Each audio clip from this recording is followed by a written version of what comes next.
Hey guys, it's Nebula again. Welcome back to another episode of KSP Resurgence.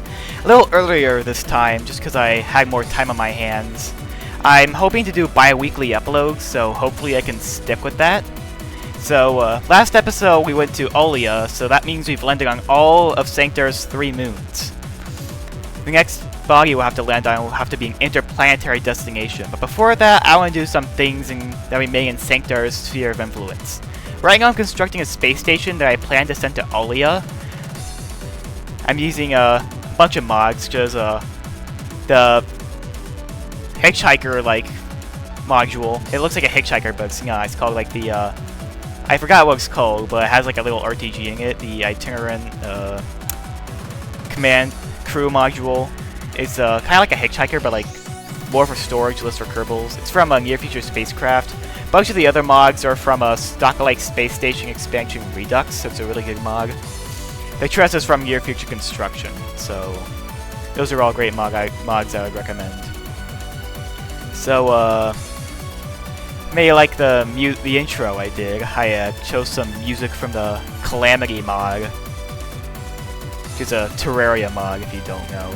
I also play that. I might make some videos off of Terraria, but right now I'm just gonna do KSP. If you want to see me do other content, then please leave a comment down below.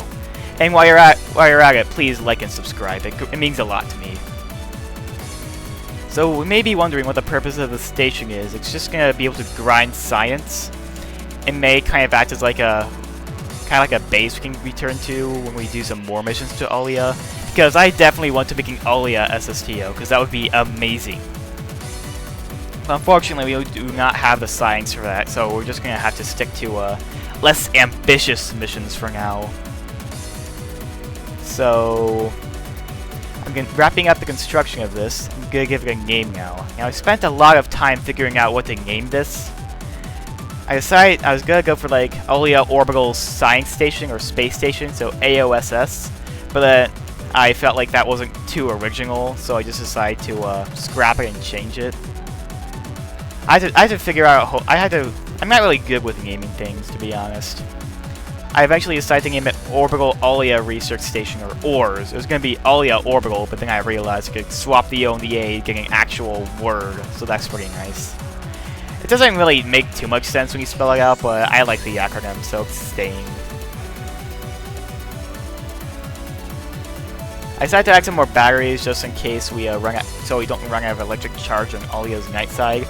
And also Sanctar could cause an eclipse and block our solar panels. I of course didn't forget the probe core and the reaction wheels. Though I don't need RCS, because who needs RCS on a space station? Yeah, I'm gonna build the big janky rocket that will send this to Olia.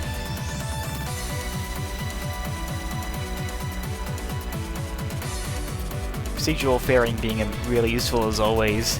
I mean, you can just use stock fairing, but I like the way procedural fairing looks better. It also lets you do interstages pretty easily. I haven't really used hydrogen much in this playthrough, or ever since I got into chemical technologies and ignition. Just because I feel like methane is always better in most scenarios. Well, hydrogen is more efficient, but it's much less dense, especially with chemical technologies installed, because it nerfs hydrogen a little bit. Now, one thing I really don't like about sending space stations in one go is that the rocket always ends up looking really, really stupid, just because how tall the fairing is. But I've seen way crazier rockets. If you're wondering where those Cryo tanks are from, they're from Chemical Technologies, Chemical Storage. They're from Chemical Storage, which is made by the same guy who made Chemical Technologies. I had to use a bit of my brain when making these tanks, because they don't let you choose a fuel and oxidizer independently. You have to only choose one fuel. So you have to get the fuel ratios right. I try to get the hydrogen ratio and try to make it a little bigger just so I could have more fuel, but my brain wasn't braining, so I just decided to go Methalox like always. I really like these tanks because of all the customization options, how long you can make them, what fuels you can do, you have to mention the color.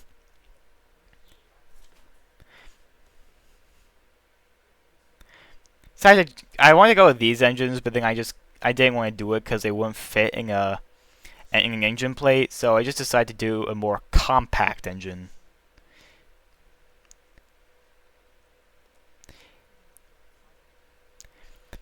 Once again, I just decided just to do a bunch of Sustainer, Methalox engines, and some solid rocket boosters. I chose the really thick thoroughbred ones for this one.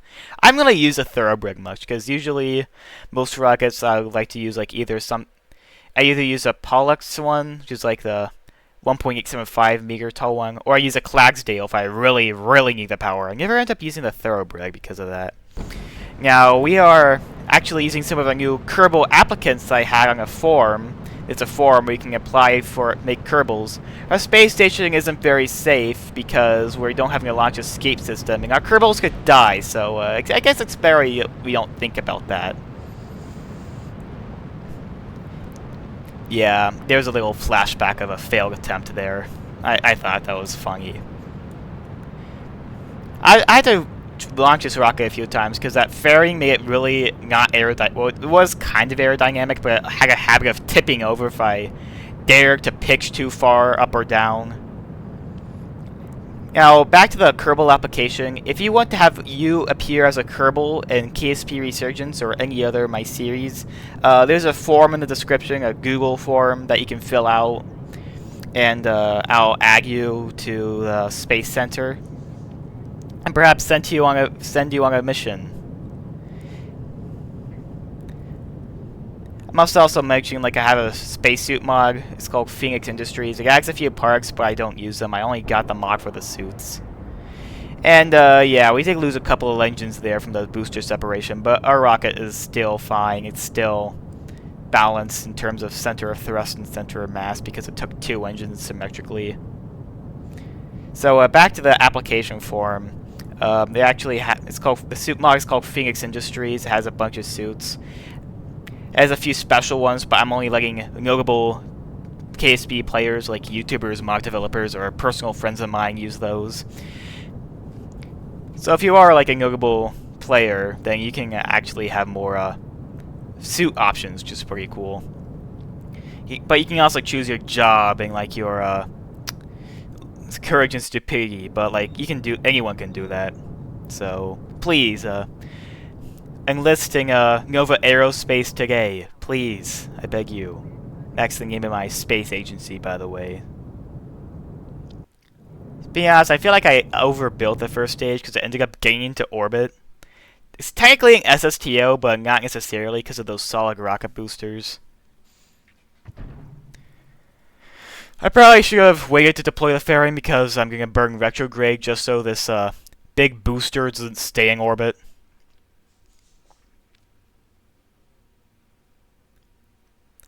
Should probably also be talking about the future of this series. Where should we go next?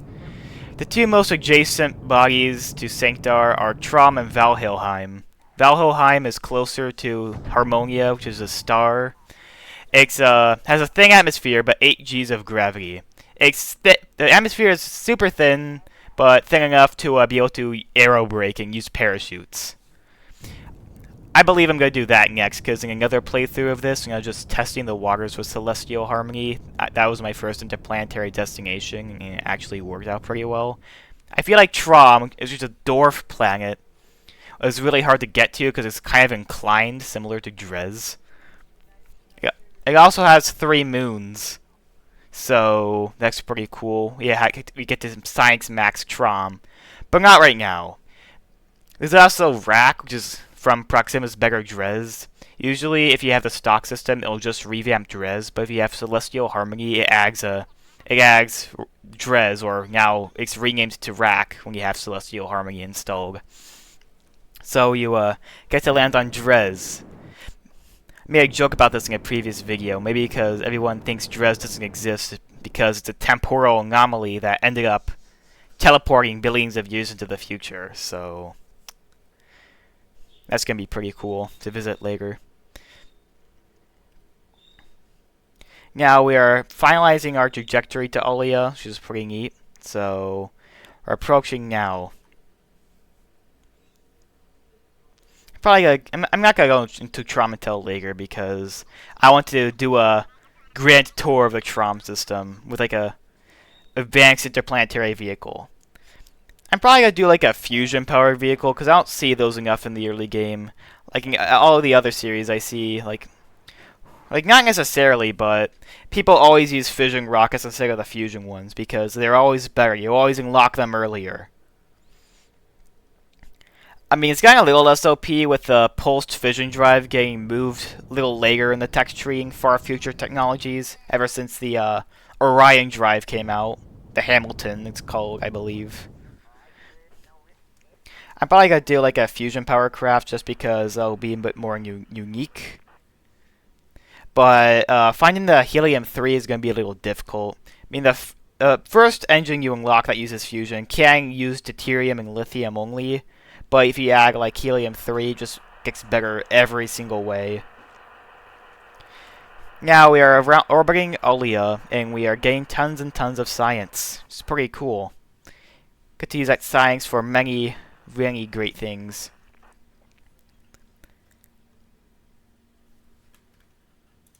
Unfortunately, it's going to be a little difficult to Fortunately, it's going to be difficult to get the helium-3 because Celestial Harmony is not compatible with space dust.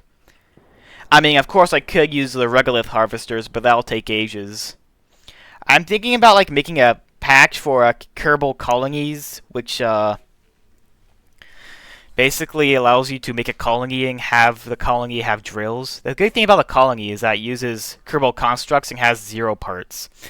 I'm thinking about making a patch that adds like helium-3 to one of the recipes. So basically, you'll be able to take ore and convert it to helium-3, but I want to make it very, very slow rate of conversion because I kind of want to have it simulate that instead of drilling for it, they sent out rovers to harvest the helium-3, and that's the ore being converted into the helium-3. I feel like it's a good idea, considering that space dust is broken with Celestial Harmony. Someone did try to make a config for it, but it didn't work out for some reason. It just refused to work. Apparently, system replacers don't play nice with space dust. Hopefully, a fix for that will come out soon.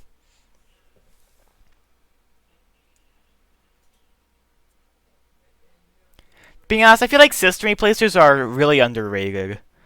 I mean, before Celestial Harmony, like the most well-known one was Beyond Home, and it hasn't really aged too well.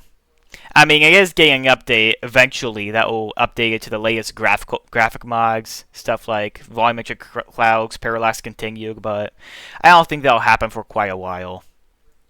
We can't forget like before and after Kerbin, the prequels to Beyond Home. Those are like nobody like plays those mods anymore. They're great mods, but they're really, really old. If only someone would resurrect them, that'd be really good. I'd love to do a playthrough on those mods.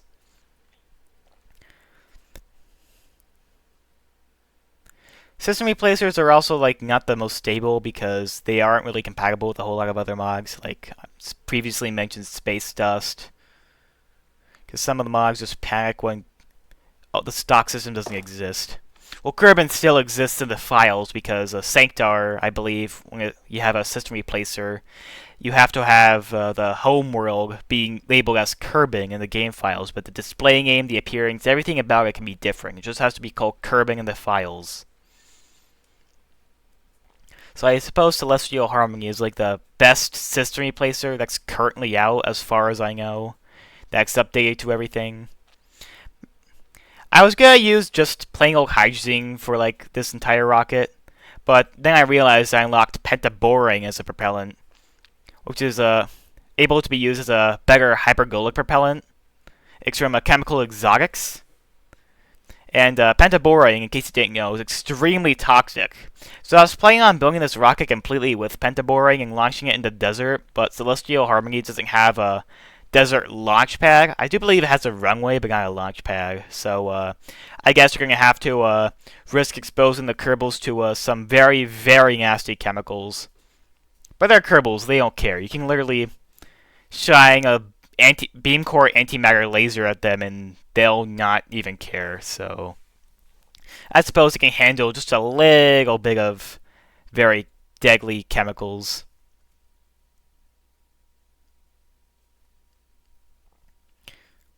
Along with some exotic fuels, chemical technologies or chemical exotics also add some pretty cool oxidizers, like liquid fluorine as a replacement to oxygen, and like some other chemicals, like 2 nitrogen 4 fluorine. It's like nitrogen tetroxide, but with like fluorine instead or something like that. I don't know. I can't remember the name. It's a mouthful. But I won't unlock that until way later in the tech tree. So I'm in this cool little rocket that uses the Bobcat and Cheetah engines. It's kind of like the Titan II, kind of. It has solid rocket motors.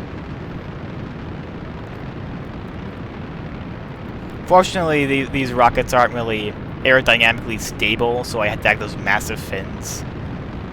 Despite this, we do end up doing a bit of a backflip.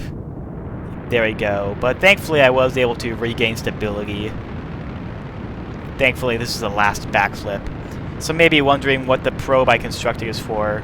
It's called the Prospector Probe, and I'm sending it to Krob because I want to survey all the nice, cool minerals there because I want to build a colony there. But then again, Alia does have a runway from Kerbal Constructs. I could just say, hey, this is my headcanon, Alia's already been colonized, you don't have to make a colony there. But I feel like that'd be kind of cheating, so I don't want to do that. Maybe I will, but in the end, it's up to you guys, whether or not you want me to do that. Do you want me to save the Kerbal Colonies stuff for later, when we land on an interplanetary destination? Or do you want me to cut to the chase and just make a crop colony?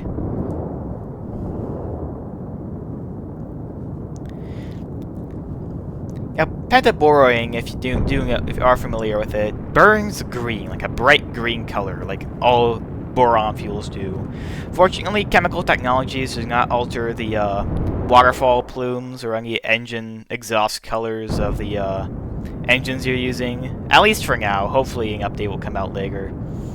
I did have to change the plume of the Cheetah to the hypergolic one. It's not the pentaborane one. There are like a few plumes you can choose, like a Carolox, a Hydrolox plume, because for some reason Waterfall comes with 3 different plumes. But none of them are green, so I just chose the hypergolic one. Now, me, in my infinite wisdom, forgot to add reaction wheels, but thankfully I did add RCS, so that solves the problem. On the first launch of this, I did forget antenna, so I couldn't transmit any of the results of the scanner back, so I had to revert it. Thankfully, I'm saving you guys from all that agony because I cut it out via editing magic. If you're wondering what editing software I'm using, it's called Kdenlive. It's an open source editing software. It's actually really powerful. I really like it. And if you're like thinking about starting your own YouTube channel, I highly suggest using it. We're currently plotting our course to Krob. In a previous video, I went to Krob. It's called Krob and Explosions. You should see it. It's a good video. Fortunately, I noticed that video didn't do too well compared to all the other ones. I think it was because it was like half an hour, and the YouTube algorithm was like, "Oh no, long video, bad." So it didn't show it to as many people. That's why I'm trying to aim for like 20 minutes for each video. I feel like that's a sweet spot. Not too long, not too short. The YouTube algorithm likes it, you guys like it, so I believe I'll stick to 20 minutes from now on. Yeah, I was struggling to get like a polar encounter here just because I couldn't do anything with reaction wheels. So we had to rely on RCS, but using RCS changed my trajectory.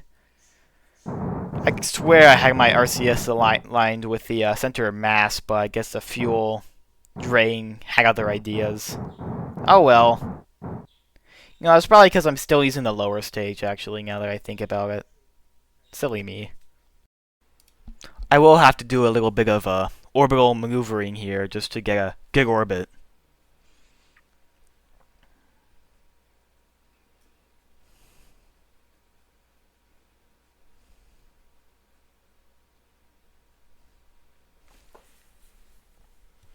So as we approach Krob, well, we just get a time warp there.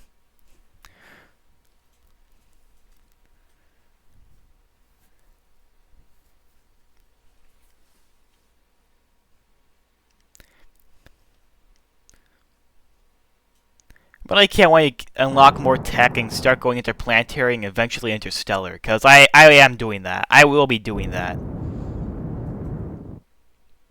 But that won't be for another few episodes. The interplanetary stuff, considering we have landing on all of Sanctar's moons, will probably happen sooner than later. Like probably in, like next episode's probably gonna be more stuff like colonies and stuff. But the episode after that might be our first interplanetary mission. We are now deploying this. I'm now deploying the scanner, and I'm gonna face towards Krob, not because I have to, but because it looks cool and it does. And then I'm gonna do the scan. Thankfully, I packed enough batteries to do it. And now we have a complete resource overlay of Krob. There's a lot of helium-3, but I mean, it's all over the place, but there's not a lot of it. I never used the regolith harvesters for helium-3, so I guess I'll have to see how it works.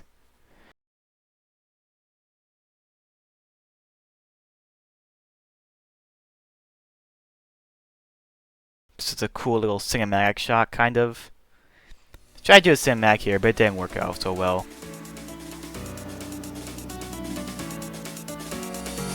And whatever, that's the end of the video. Hope you guys enjoyed, and I'll see you guys later.